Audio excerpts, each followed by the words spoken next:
Subscribe कीजिए ध्येय IAS channel को और बेल आइकन को दबाइए लेटेस्ट वीडियो सबसे पहले देखने के लिए।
नमस्कार, इन फोकस कार्यक्रम में आप सभी का स्वागत है। आज का हमारा विषय है औद्योगिक संबंध संहिता विधेयक 2020। चलिए सबसे पहले जान लेते हैं ये विषय सुर्खियों में क्यों है। मौजूदा सत्र में केंद्र सरकार ने लोकसभा में औद्योगिक संबंध संहिता विधेयक 2020 पेश किया।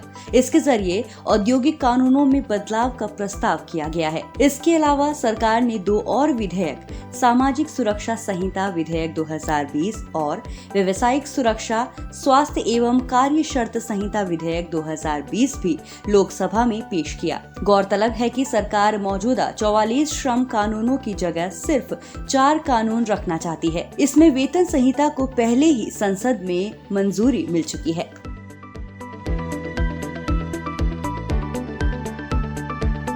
इस संहिता में क्या क्या नए प्रस्ताव हैं?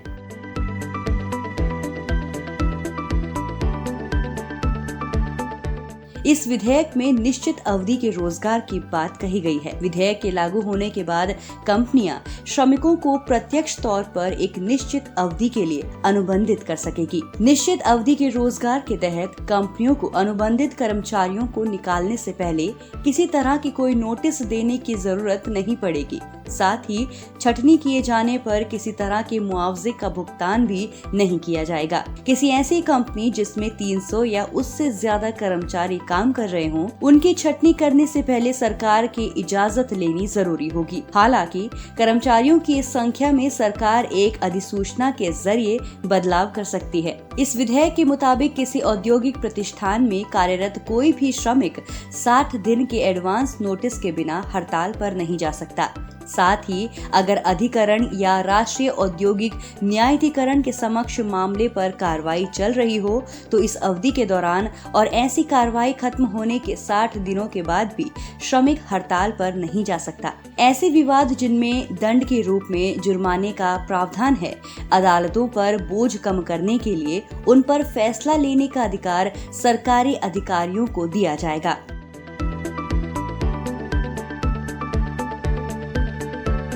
विधेयक के आलोचक क्या कहते हैं?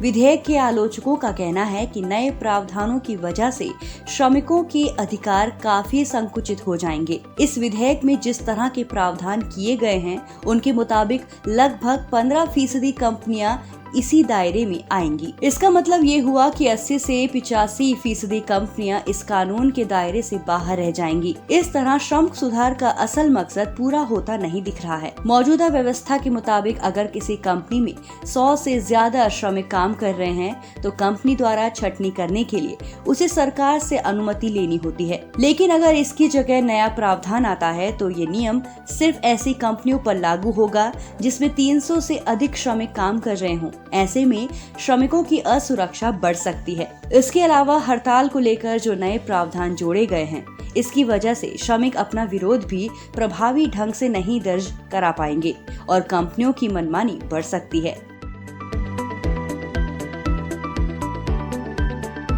नए श्रम कानूनों की जरूरत क्यों है?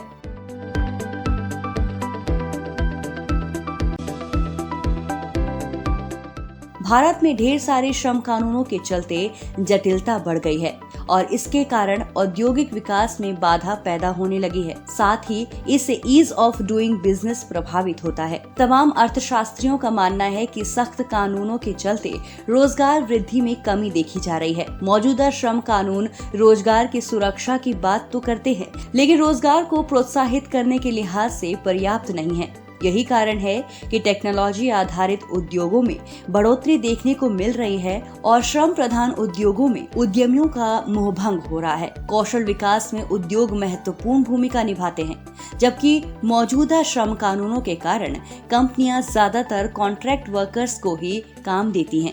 ऐसे में ये कंपनियां कॉन्ट्रैक्ट वर्कर्स के कौशल विकास और प्रशिक्षण में बहुत ज्यादा रुचि नहीं लेती हैं।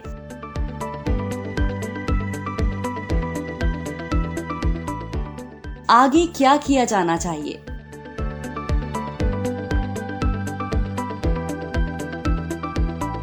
श्रम कानूनों को कुछ इस तरह से बनाना होगा कि ईज ऑफ डूइंग बिजनेस पर कोई बुरा प्रभाव न पड़े, क्योंकि सख्त श्रम कानूनों के कारण औद्योगिक विकास नहीं हो पाता। ऐसे में रोजगारहीनता बढ़ जाती है। इसके अलावा हमें ये भी ध्यान रखना होगा कि श्रमिक हित पर कोई बुरा प्रभाव न पड़े।